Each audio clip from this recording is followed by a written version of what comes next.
The gas station was quiet, the kind of quiet that made the hum of the fluorescent lights seem deafening. Marcus Kane stood by the pump, his hands shoved deep into the pockets of his worn jacket. He was a big man, broad-shouldered and solid, but there was a gentleness in his movements, a deliberate calm that made him seem almost harmless. His dark skin glistened under the harsh light, and his eyes, sharp and observant, scanned the empty lot. He didn't belong here. Not in this town, not in this life. But that was the point. After everything he'd been through, after the blood and the fire and the screams that still haunted his dreams, he just wanted to disappear. To be nobody. To forget. The bell above the gas station door jingled, and Marcus glanced over as a group of men stepped out. They were loud, laughing and shoving each other, their voices carrying across the lot. Marcus didn't pay them much attention until one of them, a wiry guy with a sneer plastered across his face, caught his eye. "Hey, you," the man called out, his voice dripping with disdain. "You lost or something?" Marcus didn't respond. He turned back to the pump, his jaw tightening. He knew how this would go. He'd seen it 100 times before. "I'm talking to you, man," the guy said, stepping closer. His friends followed, forming a loose semicircle around Marcus. "You deaf or just stupid?" Marcus took a deep breath, his hands still in his pockets. "I'm just here to get gas," he said, his voice low and steady. "I don't want any trouble." "Trouble?" The man laughed, glancing at his friends. "You hear that? He don't want no trouble." He took another step forward, his sneer widening. "Well, too bad, 'cause trouble found you." Marcus felt the first flicker of anger, but he pushed it down. He couldn't afford to lose control. Not here, not now. The man reached out, shoving Marcus hard in the chest. "You don't belong here, boy. Why don't you run along before you get hurt?" That was it. The line had been crossed. Marcus's eyes narrowed, and for a split second, the mask slipped. The calm, unassuming mechanic was gone, replaced by something far more dangerous, something primal. But before he could react, the sound of sirens cut through the night. The men scattered, leaving Marcus standing alone as 2 police cars screeched into the lot. The officers stepped out, their hands resting on their holsters. "Hands where we can see them," one of them barked, his voice sharp and commanding. Marcus raised his hands slowly, his mind racing. This wasn't right. He hadn't done anything wrong. But as the officers approached, their faces hard and unyielding, he knew it didn't matter. He was the wrong color in the wrong place at the wrong time. And just like that, his quiet life was over. The holding cell was cold, the kind of cold that seeped into your bones and made you feel like you'd never be warm again. Marcus sat on the edge of the metal bench, his hands cuffed in front of him, staring at the floor. The fluorescent light above flickered intermittently, casting eerie shadows on the concrete walls. He could hear the distant sounds of the prison, shouting, laughter, the clanging of metal doors, but it all felt far away, like he was underwater. He replayed the events at the gas station in his mind, trying to figure out where it had all gone wrong. He hadn't thrown a punch, hadn't even raised his voice. But it didn't matter. The cops had taken one look at him and decided he was the problem. And now, here he was, locked up like a criminal. The door to the cell clanged open and a guard stepped in, his face impassive. "On your feet," he barked. Marcus stood slowly, his muscles stiff from hours of sitting. The guard grabbed him by the arm and led him out of the cell, down a long, dimly lit hallway. They passed other cells, each one filled with men who stared at him with a mix of curiosity and hostility. Marcus kept his eyes forward, his expression neutral. He knew better than to show weakness in a place like this. They stopped in front of a heavy metal door, and the guard unlocked it with a loud clank. "Welcome to your new home," he said, shoving Marcus inside. The cell block was a cacophony of noise and movement. Men milled about, some lifting weights, others playing cards, all of them eyeing Marcus as he was led to an empty bunk. The guard uncuffed him and left without a word, slamming the door shut behind him. Marcus sat down on the bunk, his back against the wall, and surveyed his surroundings. The other inmates were sizing him up, their eyes lingering a little too long. He knew what they were thinking. New guy, fresh meat, easy target. He wasn't going to make it easy for them. A large man with a shaved head and a spiderweb tattoo on his neck sauntered over, flanked by two others. "Well, well," he said, his voice dripping with mockery. "What do we have here? Fresh fish?" Marcus didn't respond. He kept his eyes on the man, his expression calm but alert. The man leaned in closer, his breath reeking of stale cigarettes. "You deaf, boy. I'm talking to you." "I heard you," Marcus said, his voice low and steady. "I just don't have anything to say to you." The man's eyes narrowed, and he glanced at his friends, who chuckled nervously. "You got a mouth on you, huh? Maybe we need to teach you some manners." Marcus didn't flinch. He'd been in worse situations than this. Much worse, but he knew better than to escalate things unnecessarily. Not yet, anyway. "Look," he said, keeping his tone even. "I'm not here to cause trouble. I just want to do my time and get out. Let's keep it simple, yeah?" The man smirked, but there was a flicker of uncertainty in his eyes. He wasn't used to new guys standing up to him. "We'll see about that," he said, straightening up. "Welcome to the jungle, Fish. Hope you survive." He walked away, his lackeys trailing behind him, and Marcus let out a slow breath. He knew this was just the beginning. The prison was a powder keg, and he was the spark. It was only a matter of time before things exploded. The prison yard was a sprawling concrete jungle, surrounded by towering fences topped with razor wire. The sun beat down mercilessly, baking the ground and the men who walked on it. Marcus stood near the edge of the yard, his eyes scanning the crowd. He could feel the tension in the air, like a storm brewing on the horizon. He'd been in the yard for less than 10 minutes when he saw them coming. The same group from the cell block led by the man with the spiderweb tattoo. They moved with purpose, their eyes locked on him. Marcus straightened up, his muscles tensing. He knew what was coming. "Hey, Fish," the man called out, his voice carrying across the yard. "You didn't think we were done, did you?" Marcus didn't respond. He just watched as they closed the distance, his mind racing through the possibilities. He could fight, but he was outnumbered. He could run, but that would only make things worse. He could call for the guards, but he knew they wouldn't intervene until it was too late. The man stopped a few feet away, his friends fanning out around him. "You think you're tough, huh? Let's see how tough you are when you're on the ground." Marcus took a deep breath, his eyes narrowing. "Last chance," he said, his voice calm but firm. "Walk away." The man laughed, a harsh, grating sound. "Or what? You gonna cry?" That was it. Marcus moved before the man could react, his fist connecting with his jaw in a brutal uppercut. The man stumbled back, his eyes wide with shock, but Marcus didn't give him a chance to recover. He grabbed him by the shirt and slammed him into the ground, pinning him with a knee to the chest. The other two hesitated, unsure of what to do, but Marcus didn't wait for them to make up their minds. He sprang to his feet and took them down with a series of precise, devastating strikes. Within seconds, all three men were on the ground, groaning in pain. The yard fell silent, every eye on Marcus. He stood tall, his chest heaving, his fists clenched. He knew this wasn't over. If anything, it had just begun. But for now, he'd made his point. He turned and walked away, the crowd parting to let him through.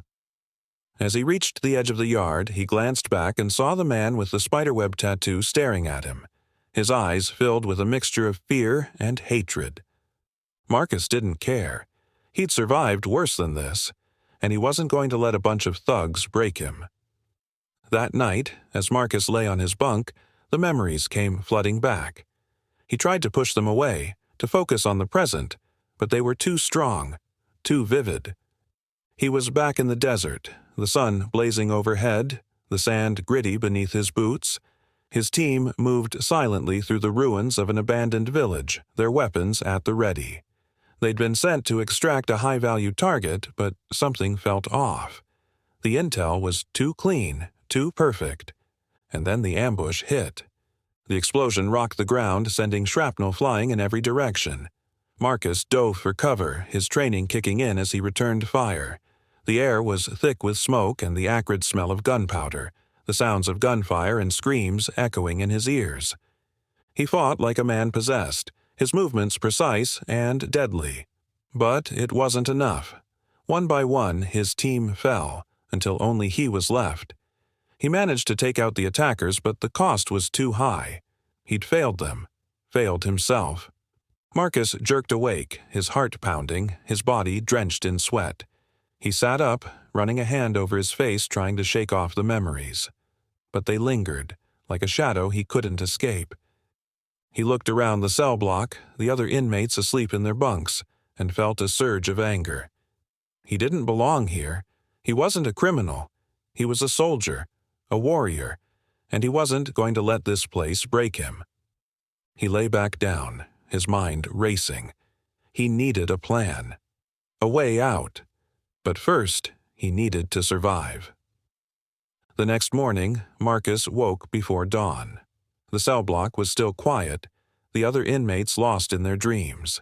He slipped out of his bunk and began to move, his body flowing through a series of stretches and exercises. He started slow, testing his limits, feeling the stiffness in his muscles from the fight the day before. As he moved, he began to remember the training, the drills, the countless hours spent honing his body and mind into a weapon. It was all still there, buried beneath the surface, waiting to be unleashed. He worked in silence, his movements precise and controlled. Push-ups, sit-ups, shadowboxing.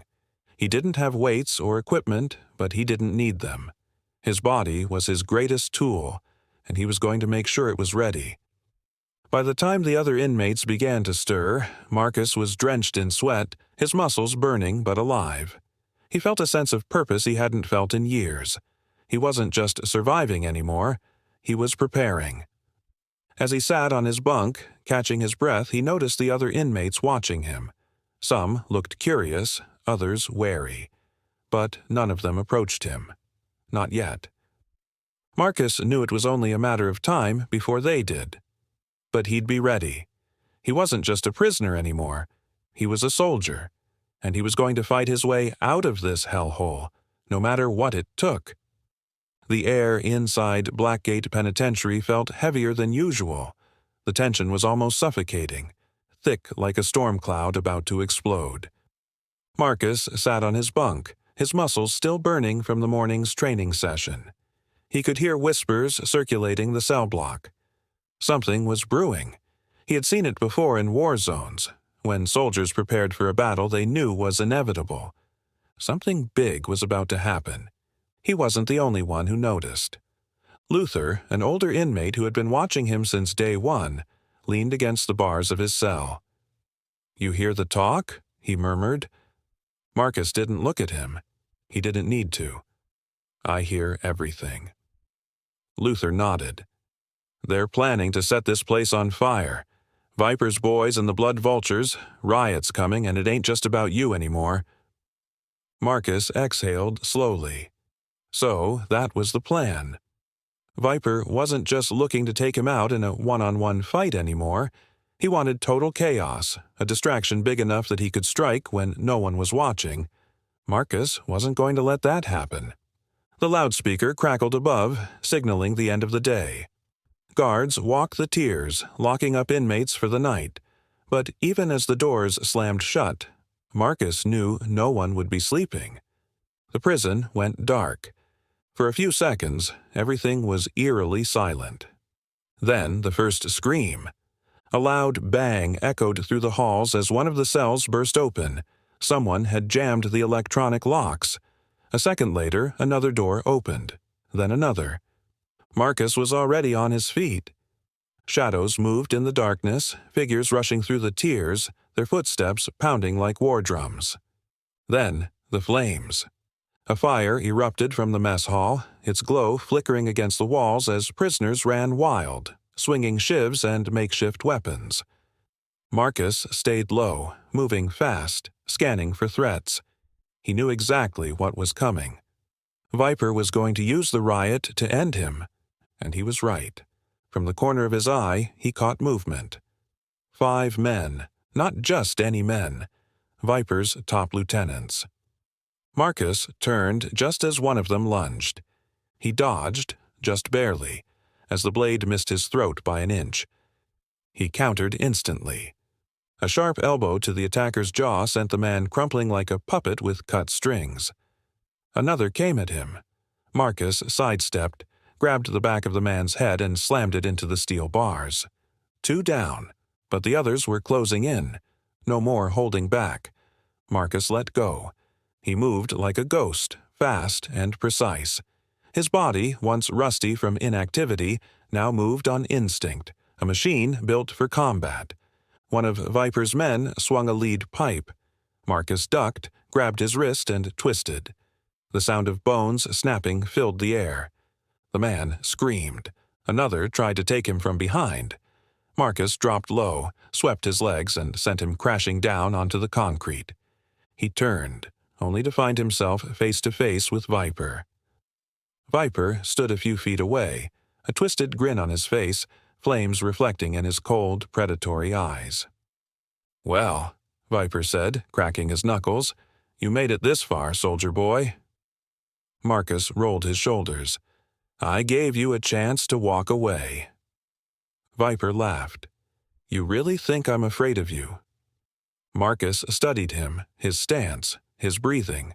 Viper was strong, no doubt. Fast, too. But he wasn't trained. Not like Marcus. Still, Marcus knew one thing. Viper wasn't going to stop until one of them was dead. The riot raged on around them, but in this moment, it was just them. One fight. Winner walks out, loser stays down. Marcus didn't wait. Viper charged first. Big mistake. Marcus stepped aside at the last second, pivoting on his heel, and drove his fist into Viper's ribs. Viper grunted but didn't go down. He swung hard. Marcus blocked. Another punch. Marcus dodged. Viper snarled in frustration and rushed him again. Marcus waited until the last second, then used Viper's momentum against him, flipping him over his shoulder. The ground shook as Viper crashed onto his back, coughing for air.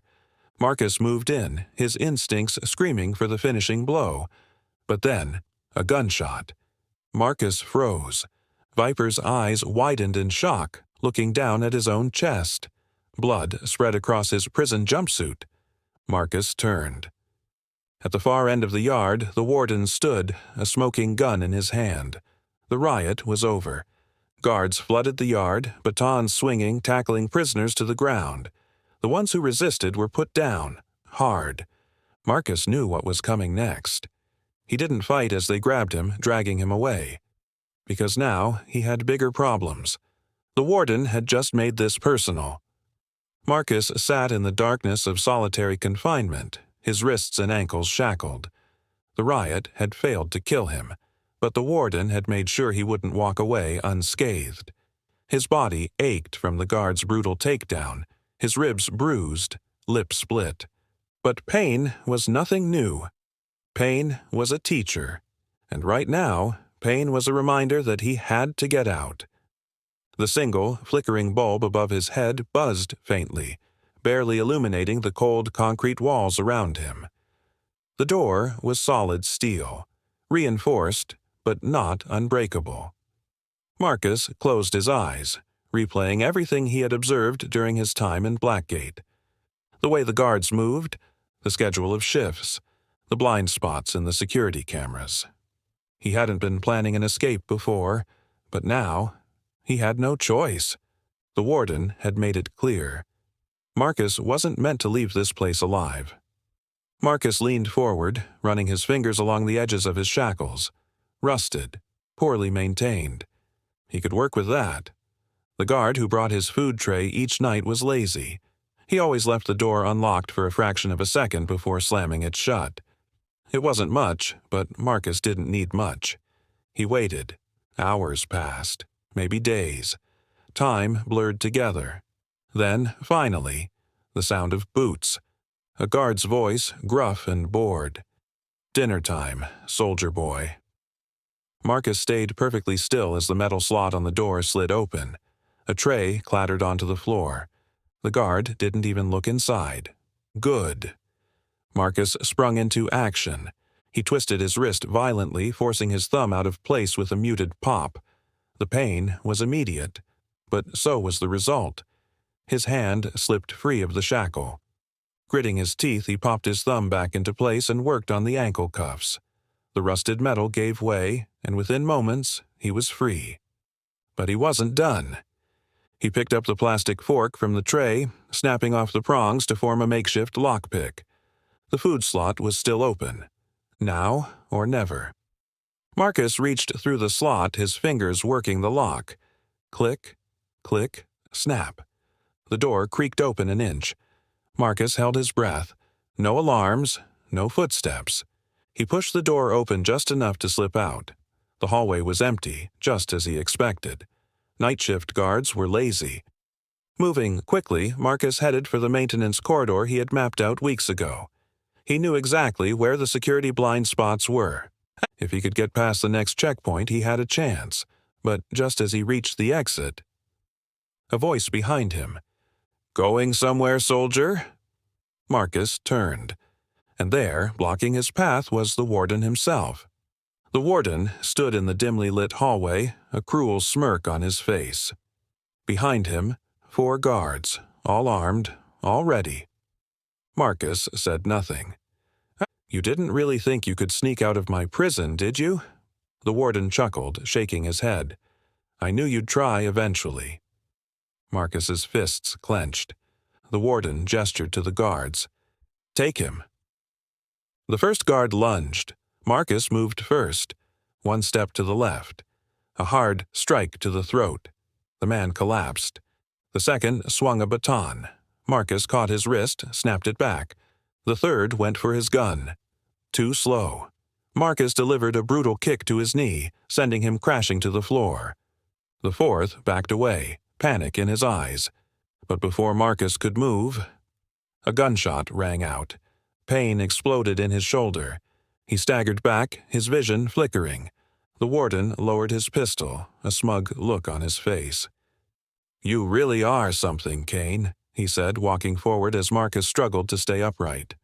"But I'm afraid your little escape attempt just earned you something special." Marcus's legs gave out, his body hitting the cold floor. As darkness crept into his vision, he heard the warden's final words. "It's time you learned what real pain feels like." Darkness, pain. Marcus woke up bound to a chair, his arms shackled behind him, his feet bolted to the floor. His shoulder throbbed, the wound from the gunshot burning like fire. The room was cold, too cold, the kind of cold designed to break a man to make him weak before the real pain began. He forced himself to breathe slowly, controlling his heartbeat. Panic was the real enemy. He'd been through worse. A door creaked open. Boots echoed against the concrete floor. Then, a voice. "Morning, soldier boy." Marcus didn't move, didn't react. The warden stepped into view, dressed in his usual crisp uniform, his expression almost amused. "You really thought you were getting out, didn't you?" The warden chuckled, pacing in front of him. "Impressive effort. Took down 4 of my best men. Almost made it past the checkpoint." Marcus said nothing. The warden sighed theatrically, shaking his head. "See, that's the problem with guys like you. You don't know when to quit." He leaned down, bringing his face inches from Marcus's. "But you will." The door opened again. 2 guards stepped in, one carrying a metal baton, the other a black bag filled with tools Marcus recognized all too well. Torture gear. They were about to try and break him. Marcus stayed silent. But deep down, something was shifting. He had been holding back since he got here, trying to disappear, trying to avoid becoming the monster the world feared. That was over. These men had no idea what they were waking up. The first hit came fast. A baton slammed into Marcus's ribs. Pain flashed white-hot, but he barely flinched. The second blow hit his jaw, snapping his head to the side. Blood dripped from his lip. The warden watched, arms crossed, studying him like a scientist watching an experiment. "Nothing," he mused. "I expected more of a reaction." Marcus smirked, despite the blood in his mouth. "That all you got?" The warden's smile faltered. Another strike, then another, and another. Marcus took it all, absorbing the pain, letting it fuel him. He had been trained for this. Torture wasn't new. It wasn't even the worst he had faced. The warden sighed, stepping back. "You Delta boys really are stubborn, but everyone breaks eventually." He nodded to the guards. "Use the blade." One of the guards pulled out a knife, the sharp edge glinting under the dim light. He stepped forward, pressing the cold metal against Marcus's shoulder, right into the gunshot wound. Marcus's breath hitched, but he didn't scream. Instead, he smiled. The guard hesitated. That was his mistake. Marcus moved fast. He lunged forward, head-butting the guard with all his strength. The man stumbled back, dazed. Marcus twisted, ripping his arm free from the shackles, dislocating his own wrist in the process. Pain shot through him, but he ignored it. Pain was a tool. Before the second guard could react, Marcus grabbed the knife from the first man's hand and slashed it across his thigh. The man screamed, collapsing. Marcus spun, using the momentum to drive his elbow into the second guard's throat. The man choked, his eyes bulging as he dropped. The warden's face finally showed fear. Marcus snapped his wrist back into place with a sickening pop, stepping toward him. The warden scrambled back, reaching for his gun. Too late. Marcus closed the distance in 2 steps, grabbing the warden's wrist and snapping it like a twig. The gun clattered to the ground. The warden screamed. Marcus picked up the gun, aiming it directly at his head. "You should have killed me when you had the chance," Marcus said, his voice cold. The warden's breathing was ragged, his face pale. You won't get out of here alive." Marcus cocked the gun. "Watch me." Then he pulled the trigger. The gunshot echoed through the prison corridors. Marcus didn't hesitate. He grabbed the warden's keycard, stripping him of his radio and ID badge. Alarms blared, red lights flashing overhead. The prison was on full lockdown. Marcus moved fast, past the torture room, down the hallway. Guards were rushing toward the disturbance, but Marcus had the warden's clearance. He scanned the keycard at a secured door. It beeped green. Unlocked. He stepped through just as a guard rounded the corner, rifle raised. Marcus shot first. The guard dropped, his weapon clattering. Marcus grabbed it, slinging it over his shoulder. Fully loaded. Now he had firepower. 1 step closer to freedom. Marcus pushed through the last checkpoint, stepping into the open prison yard. Floodlights lit up the area, guards scrambling like ants. And standing there, waiting for him, was Viper, bloodied but alive, and he wasn't alone. Half the prison stood behind him. Viper smirked. "You didn't really think I'd let you walk out of here, did you?" Marcus exhaled. "I was hoping you'd try." And then the fight began. Viper's men rushed forward, but Marcus was already moving. Gunfire, blades flashing, bones breaking. Marcus fought like a man possessed, his military instincts fully unleashed. He wasn't holding back anymore. He took down 1, then 2, then 5. Viper charged, swinging a makeshift shiv. Marcus sidestepped, grabbing his wrist and snapping it. Viper screamed, falling to his knees. Marcus grabbed him by the collar. "Tell me," he growled, "who set me up?" Viper spat blood, laughing. "You really think this ends here?" Marcus's eyes darkened. "No," he said, This is just the beginning. Then he knocked Viper unconscious. More guards were coming, too many. Marcus turned, spotting the emergency exit leading to the outer perimeter. One last sprint, one last fight. He took off running. Bullets whizzed past him, guards shouting, but he was faster, stronger. He reached the outer gate, scanned the warden's keycard. The door clicked open. Marcus stepped out into the night. Free. But his mission wasn't over. Someone had framed him. Someone had buried him alive. And now, he was coming for them. Marcus didn't stop running. The cold night air filled his lungs as he moved through the dense forest beyond Blackgate's walls. His body was battered, his wounds still bleeding, but his mind was razor-sharp. He had one goal now: find out who set him up and make them pay. Days turned into weeks. He moved like a ghost, using every skill the military had drilled into him. He stayed off the grid, avoiding cameras, changing identities, and leaving no trail. Through underground contacts, he uncovered the truth. His wrongful arrest wasn't a mistake. It was a hit. The government, the syndicates, the warden, they had all been connected. Someone powerful had wanted him buried, and when prison didn't kill him, they sent the warden to finish the job. Now, Marcus Kane was coming for them. He wouldn't stop until the truth was exposed, until the guilty paid. They had erased him from the system. But now, he was back. And the world would soon remember the name Marcus Shadow Kane.